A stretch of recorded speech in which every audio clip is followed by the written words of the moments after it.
왜 한국의 노인은 가난한가? 진실은 무엇인가? 5번째 질문. 국민연금 급여 인상, 지금 필요한 방식은?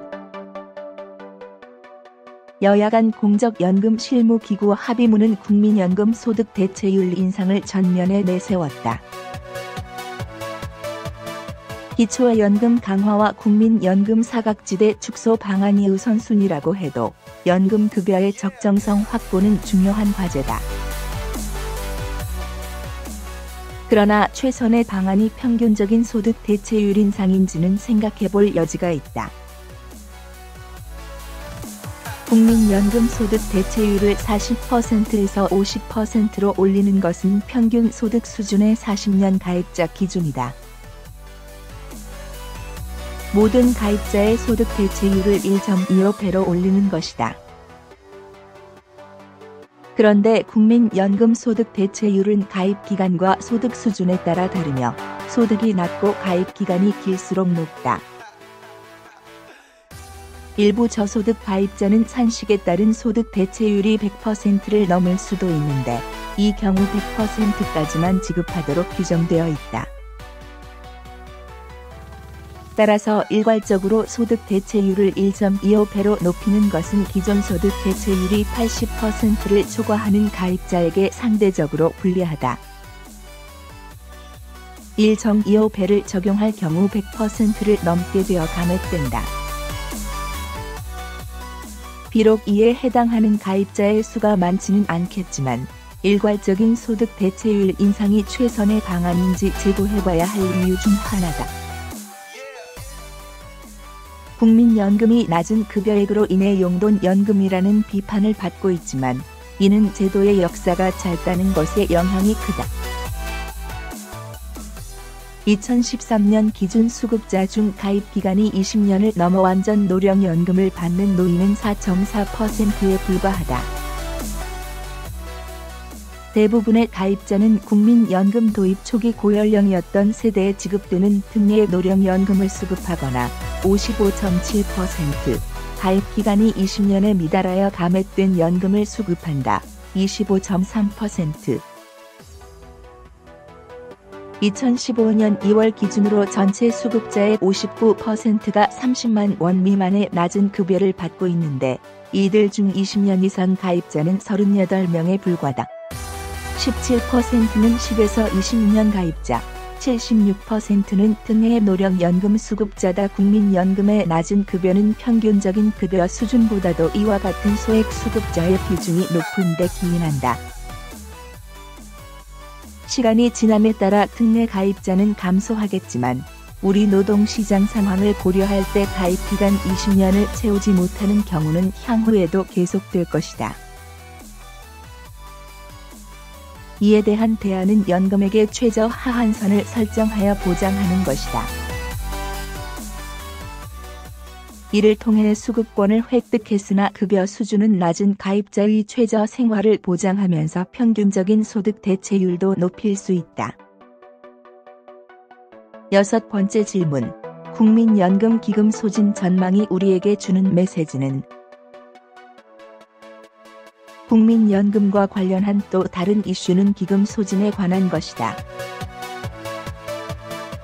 연금 소득 대체율 논의 과정에서 정부는 2060년 소진 예정인 기금 문제를 거론하며 기금 고갈, 보험료 폭탄 등 원색적인 용어를 사용해 가입자들의 불안감을 자극했다. 그렇지 않아도 기금이 소진될 국민연금 제도에서 소득 대체율 인상은 심각한 문제를 가져온다는 것이다. 국민연금은 애초 부분 적립 방식으로 출발했다. 따라서 기금은 별도의 조정이 없을 경우 2060년에 소진될 전망이다. 물론 기금이 소진된다고 해서 연금이 지급되지 않는 것은 아니다. 그 시점에 거둔 보험료로 급여를 바로 지급할 수 있다.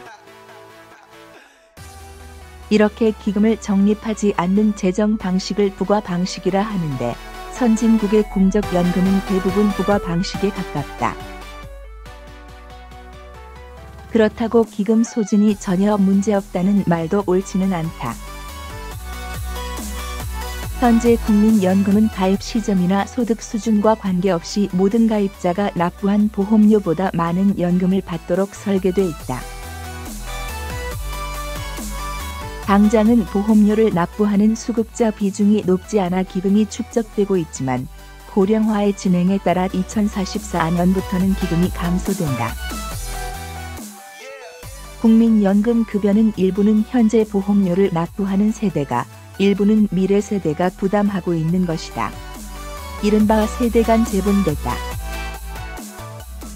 문제는 보험료에 대한 조정 없이 기금 소진 시까지 간 후회복과 방식으로 전환할 경우 급격한 보험료 인상이 이루어진다는 것이다. 기존의 40% 소득 대체율을 유지할 경우에도 부과 방식 전환 시점인 2060년 보험료는 9%에서 21%로 급격히 인상될 것으로 추산된다. 기존의 적립금과 새로운 보험료로 분담하던 연금급여를 보험료 부담만으로 전환함으로 부담이 늘어나는 것은 당연하다. 비록 기금 소진을 이유로 엄청난 재앙이 올 것처럼 이야기하는 것은 과도하지만 그렇다고 별다른 조정이 필요 없는 것처럼 이야기하는 것은 무책임하다. 현 세대의 부담을 단계적으로 올림으로써 기금 소진을 늦추고 후세대의 부담을 덜 필요가 있다. 7번째 질문. 보험료, 어떤 방식으로 올릴까? 현 세대의 부담을 올리는 가장 쉬운 방법은 보험료율을 일괄 인상하는 것이다. 복지부에 따르면 현행 40% 급여율 체계에서도 기금 소진 시점을 2083년으로 늦추기 위해서는 9%의 보험료를 13% 정도로 상향 조정해야 한다. 만약 연금급여를 인상할 경우 조금 더 커질 것이다. 그러나 당장 보험료율을 일괄 인상할 경우 사각지대 문제가 악화될 위험이 있다. 사용자와 저임금 노동자 모두의 기업 회피 유인이 커진다. 따라서 현 세대의 부담을 증가시키기 위한 별도의 방안이 필요하다. 여기서 주목할 부분이 국민연금의 부과 대상 소득 기준이다. 현재 국민연금은 월 소득 408만 원까지만 보험료를 부과한다. 따라서 월 소득이 408만 원인 사람의 보험료율은 9%지만 816만 원인 사람의 보험료율은 4.5%이다. 이렇게 실질 소득이 부과 대상 소득 상한선보다 높은 가입자가 전체의 14%에 이른다. 물론 낮은 보험료율은 낮은 연금액으로 이어지므로 보험료의 부과 소득 상한을 높이면 대상자의 연금도 증가한다. 국민연금의 수익비는 모든 계층에서 이를 넘기에 고소득자에게 유리해지는 것이며 보험 재정에도 부정적이다. 하지만 부과 대상 소득을 상향 조정하면서 동시에 연금급여액의 상한을 적용하면 상황이 달라진다. 고소득층의 연금 기여는 증가하지만 급여는 증가하지 않아 소득 재분배가 강화되며 보험 재정이나 기금 소진 문제에 긍정적으로 대응할 수 있다. 현재의 급여 상한을 그대로 두고 부과 대상 소득 상한을 800만 원으로 올리면 약 1%포인트, 1200만 원으로 올리면 약 3%포인트의 보험료를 높이는 것과 같다는 연구도 있다. 이는 이미 선진국의 연금 제도에 도입되어 있는 방법으로 세대 내 소득 재분배를 강화함과 동시에 미래 세대의 부담을 덜 수 있다. 공적연금 강화, 우선순위가 중요하다. 지금까지 7가지 질문을 통해 노인 빈곤과 공적연금에 관한 쟁점들을 살펴보았다. 요약하면 이렇다. 현재 한국의 노후소득 보장 체계가 가지고 있는 문제는 복잡하지만 시급성에는 분명한 우선순위가 있다. 이미 실현된 노인 빈곤 문제를 해결하는 것이 가장 시급하며 그 다음은 잠재적 노인 빈곤 문제인 연금 제도의 사각지대를 해결해야 한다.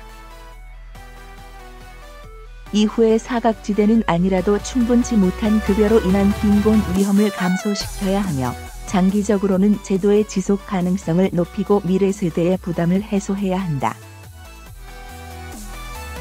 문제의 우선순위가 있다면 해결 방안도 그 순위에 따라 이루어져야 한다. 현재 노인 빈곤 문제의 해결을 위한 기초연금 강화가 가장 중요하다. 국민연금은 가입의 사각지대를 없애기 위한 정책을 우선으로 하고 급여 수준 제고는 현재 연금 수급액이 낮은 계층을 우선 고려해야 한다.